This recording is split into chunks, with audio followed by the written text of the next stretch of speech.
નમસ્કાર, સ્વાગત છે આપનું ગુજરાત ફર્સ્ટમાં। હું છું આપની સાથે રાધા। બુલેટિનની શરૂઆત શીતલહેરની સાથે કરીશું। ગુજરાતમાં કડકડતી ઠંડીનું જોર વધ્યું છે। ઉત્તર ભારતમાં હિમવર્ષાના પગલે ઠંડી વધી 14 ડિસેમ્બર સુધી ઠંડીનું જોર યથાવત રહેશે। રાજકોટમાં કોલ્ડ વેવની આગાહી વ્યક્ત કરવામાં આવી છે અને તારીખ 14 સુધી આ જ પ્રકારની પરિસ્થિતિ રહેશે। ઠંડીનું જોર યથાવત રહેશે। ઉત્તર ભારતમાં હિમવર્ષા થઈ રહી છે, જેને પગલે ગુજરાતમાં તેની અસર વર્તાઈ રહી છે। આ તમામને લઈ રાજકોટમાં કોલ્ડ વેવની આગાહી વ્યક્ત કરવામાં આવી છે। 14 ડિસેમ્બર સુધી ઠંડીનું જોર યથાવત રહેશે, ત્યારે રાજ્યભરમાં શીતલહેર ફરી વળી હોય એ પ્રકારની પરિસ્થિતિ હાલ દેખાઈ રહી છે। હિમવર્ષા એક તરફ, જેને પગલે ઠંડી વધી છે, તો ગુજરાતમાં કડકડતી ઠંડીનું જોર વધ્યું છે। ન માત્ર રાજકોટ, પરંતુ અલગ અલગ વિસ્તારોની આ જ પરિસ્થિતિ છે। નલિયા સૌથી ઠંડુગાર શહેર રહી રહ્યું છે, ત્યાં તાપમાનનો પારો સતત ગગડી રહ્યો છે। આ તરફ અલગ અલગ જગ્યા પરની પરિસ્થિતિ, દક્ષિણ ગુજરાતમાં પણ સતત ઠંડી વધી રહી છે, ત્યારે ઠંડીનું જોર વધી રહ્યું છે। આંકડો પારો સતત ગગડી રહ્યો છે। ઉત્તર ભારતમાં હિમવર્ષા થઈ રહી છે, જેના પગલે આ ઠંડી વધી 14 ડિસેમ્બર સુધી ઠંડીનું જોર યથાવત રહેશે તેવી આગાહી વ્યક્ત કરવામાં આવી છે। આ તમામની વચ્ચે અંબાલાલ પટેલ, હવામાન નિષ્ણાંત કે જેમના દ્વારા પણ આગાહી વ્યક્ત કરવામાં આવી છે કે આગામી દિવસોમાં ભારે ઠંડી રહી શકે। આ સાથે એ પણ તેમના દ્વારા કહેવામાં આવ્યું છે કે ફેબ્રુઆરી મહિનામાં ક્યાંક કમોસમી વરસાદ પણ વરસી શકે।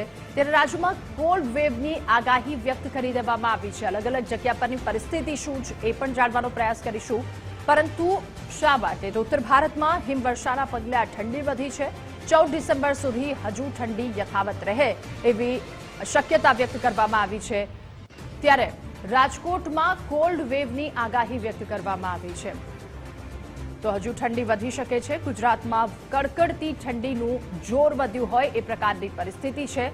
ઉત્તર ભારતમાં હિમવર્ષાના પગલે ઠંડી વધી હોય 14 ડિસેમ્બર સુધી ઠંડીનું જોર યથાવત રહેશે। ન માત્ર રાજકોટની આ પરિસ્થિતિ, અલગ અલગ જગ્યા પરની આ પરિસ્થિતિ રહી શકે છે, ત્યારે પારો સતત ગગડી રહ્યો છે। રાજ્યમાં નલિયા સૌથી ઠંડુગાર શહેર રહ્યું હોય એ પ્રકારની સ્થિતિ છે। દક્ષિણ ગુજરાત, ઉત્તર ગુજરાત, અલગ અલગ જગ્યા પરની આ પરિસ્થિતિ। સૌરાષ્ટ્રમાં રાજકોટમાં કોલ્ડ વેવની આગાહી વ્યક્ત કરાઈ છે।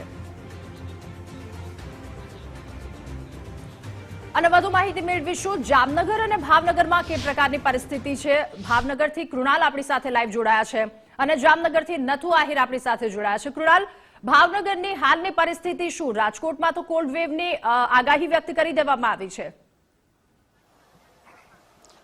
બિલકુલ રાધા, જો વાત કરીએ તો સૌરાષ્ટ્રનું પાટનગર એટલે રાજકોટમાં કોલ્ડ વેવની જે આગાહી છે તે મુજબ ચોક્કસથી ભાવનગરમાં પણ તેની અસર છે તે જોવા મળી રહી છે। છેલ્લા 4 થી 5 દિવસથી કોલ્ડ વેવ છે તે યથાવત ભાવનગર જિલ્લામાં પણ જોવા મળી રહ્યો છે। હાલ સીધા દ્રશ્યો બતાડવાનો પ્રયત્ન કરીશું। વહેલી સવારથી જ અહીંયા લોકો છે તે પોતાની શરીર સુખાકારી માટે કસરત અને જે ક્રિકેટ જેવી રમતો છે તે વહેલી સવારથી જ રમી રહ્યા છે। બીજી તરફની વાત કરીએ તો ભાવનગર શહેર અને ભાવનગર જિલ્લામાં સવારથી જ કોલ્ડ વેવ છે તેનું કહી શકાય કે લોકો છે તે આ કડી ઠંડીથી થીજી રહ્યા છે અને આ ગુલાબી ઠંડીમાં લોકો શરીર સુખાકારી માટે અવનવી જે કસરતો છે તે કરતા નજરે પડી રહ્યા છે। આપણી સાથે લોકો છે, લોકો સાથે જ સીધો સંવાદ કરીશું। શું નામ છે તમારું અને વહેલી સવારથી જ કસરત કરી રહ્યા છો? કેવી ઠંડી? અત્યારે મારું નામ ડોક્ટર મહેશભાઈ ગોહેલ છે। અમે વહેલા 6 વાગ્યાથી અહીંયા કસરત કરીએ છીએ। કસરત કરીને અમે વોકિંગ અને સવારમાં અમે 7:30 ક્રિકેટ રમવાનું સ્ટાર્ટ કરીએ છીએ। 8:30 સુધી રમીએ છીએ। અમને બહુ જ મજા આવે છે। ચોક્કસથી લોકો છે તે સવારથી જ અહીંયા આગળ જે ગુલાબી ઠંડી છે તે ગુલાબી ઠંડીની મજા પણ માણી રહ્યા છે, સાથે સાથે શરીરની કસરત પણ કરી રહ્યા છે। તમે શું કહેશો? તમારું શું નામ છે અને હાલ શહેરમાં કેવી ઠંડી પડી રહી? શું કહેશો? મારું નામ પરાગ ભરોડિયા છે। સવારના 6:30 અમે આવીને વોકિંગ કરીએ છીએ અને વોર્મઅપ કરીને ક્રિકેટ રમીને અમારું શ્વાસ જળવાઈ રહે અને બીજા લોકોનું શ્વાસ જળવાઈ રહે એવી રીતે ટ્રાય કરી અને અમે અહીંયા ખૂબ ઠંડી પડે છે। ભાવનગરમાં કેટલા દિવસથી ઠંડી પડી રહી છે અને તેનાથી બચવા માટે કઈ રીતના ઉપાયો કરી રહ્યા છો? ભાવનગરમાં છેલ્લા 10-15 દિવસથી ખૂબ જ ઠંડી પડી રહી છે। એના માટે બચવા માટે સવારના વોર્મઅપ કરે છે બધા અને સવારમાં દોડે છે અને આ ભરતી આવનાર છે બધી પોલીસની, એમાં બધા ટ્રાય કરે છે, એટલે અત્યારે ખૂબ ઠંડી પડી રહી છે। ચોક્કસથી રાધા, ભાવનગર શહેર અને જિલ્લામાં જે ઠંડી છે તે ઠંડીનું જોર છે તે વધ્યું છે. ફરી એક વખત દ્રશ્યો બતાડીશું. જોઈ શકાય છે કે આ પ્રમાણે જે લોકો છે તે લોકો પોતાની જે શરીર સુખાકારી છે તે માટે વહેલી સવારથી જ કહી શકાય કે જે વ્યાયામની સાથે કસરત અને આ પ્રકારે જે ક્રિકેટ છે તે ક્રિકેટ રમી અને ચોક્કસથી લોકો જે છે તે લોકો પોતાની શરીર સુખાકારી માટે અહીંયા પહોંચતા હોય છે. વહેલી સવારથી જ ઠંડીનું જોર વધી રહ્યું છે ને તેના કારણે ભાવનગરના લોકો આ ગુલાબી ઠંડીની મજાની સાથે શરીર સુખાકારી માટેના જે પ્રયોગો છે તે કરી રહ્યા છે. રાધા, બિલકુલ કૃણાલ, આ પ્રકારની પરિસ્થિતિ હાલ ગુલાબી ઠંડીનો માહોલ ભાવનગરમાં છે. હવે જામનગર જઈશું. નથુ, ભાવનગરમાં તો બરાબરની ઠંડી પડી રહી છે. લોકો ઠંડી ઉડાડવા માટે કસરત કરી રહ્યા છે, ગેમ્સ રમી રહ્યા છે, વોર્મઅપ કરી રહ્યા છે. હાલ જામનગરમાં ઠંડીનો મિજાજ શું છે?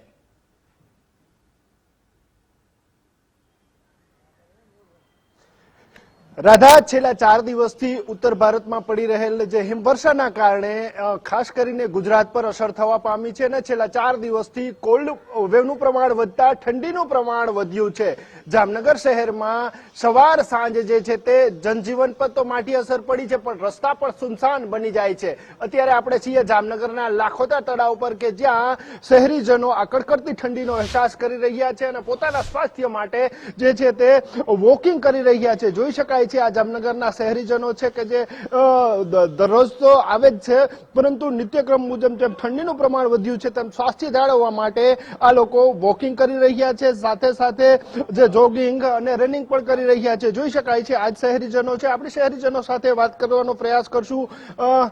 સાહેબજી, ઠંડીનું પ્રમાણ વધ્યું છે, કેટલા દિવસથી કડકડતી ઠંડીનો અહેસાસ થાય છે અને હજી તો ઠંડી પડવાની બાકી જ છે, એટલે કે હજી પણ આગાહી છે, શું કહેશો? હા, 4 દિવસથી ઠંડી બહુ પડે છે, દિવસે અને રાતે વધતી જાય છે અને અહીંયા પવનનો સસવાટો બહુ હોય છે, જેથી કરીને શરદી, ઉધરસ ને કફ ને એના શ્વાસમાં તકલીફ પડે છે. જેથી કરીને અમે રોજ વોકિંગ કરવા આવીએ છીએ, એમાં અમને બહુ રાહત રહે છે. ખાસ કરીને ઠંડીથી બચવા માટે અબોલ જીવ છે માણસ તો છે, શું કરવું જોઈએ કે જેથી ઠંડીનું પ્રમાણ ઓછું રહે? અબોલ જીવને તો એને નેચરલી આપ્યું છે, એની રીતે કરતા હોય ને એ લોકો ઝાડવામાં ને એમાં રહીએ છે. અત્યારે જો આ ઝાડવા ઉપર છે એમાં રહીએ છે. બાકી પવનને માણસોએ તો અત્યારે સ્વેટરની કપડાની કાઢવું પડે ને વોકિંગ ને જોગિંગ એક્સરસાઇઝ, બ્રીથિંગ એક્સરસાઇઝ ખૂબ જ કરવી જોઈએ અને ખાણીપીણીમાં ધ્યાન રાખવું જોઈએ, જેથી કરીને આ શરદી નથી થતા રોગોમાં રાહત રહે. તો રાધા, જેમ જેમ ઠંડીનું પ્રમાણ વધતું જાય છે તેમ તેમ જનજીવન પર પ્રતિકૂળ અસર જોવા મળી રહી છે. ખાસ કરીને શ્વાસ છે, શરદી ઉધરસ છે, જે રોગોનું પ્રમાણ વધ્યું છે.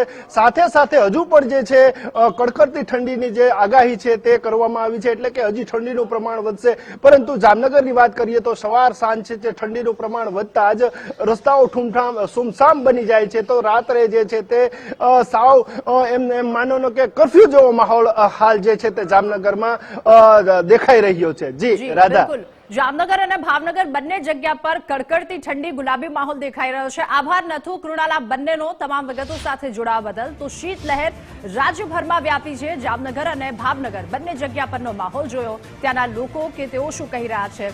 14 ડિસેમ્બર સુધી હજુ ઠંડીનું જોર યથાવત રહેશે. હવામાન વિભાગ દ્વારા આગાહી વ્યક્ત કરવામાં આવી છે. આ સાથે રાજકોટમાં કોલ્ડ વેવની આગાહી વ્યક્ત કરવામાં આવી છે. હિમવર્ષા, જેના કારણે ગુજરાતમાં કડકડતી ઠંડીનું જોર વધ્યું હોય એ પ્રકારની પરિસ્થિતિ છે.